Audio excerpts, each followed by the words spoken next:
ko ka, pagod na pagod ko. Ngayon na lang ako nag-morning ah. Kala ko, di na ako mag-duty. Dalawang magkasunod na yung day off ko eh. Dalawang araw magkasunod. Tatlo? Tatlong araw magkasunod? Oo. Tapos wala pa akong duty last, yung double pay. Hindi, hindi pa tatlo. Kung wala kang duty ngayon, di ba? Eh, may duty ka ngayon. So, dalawa. Tagal niya nawala. Ako lang to eh. Okay na mo lang.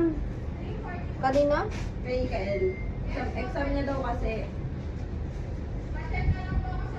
Ay, pangina kumalat yung mascara ko. Ay, oo nga. Ang pag-ibig ko sa'yo. Saka yung tissue.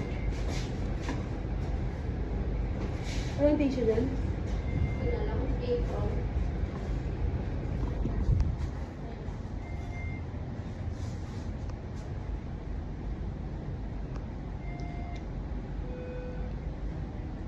Bye.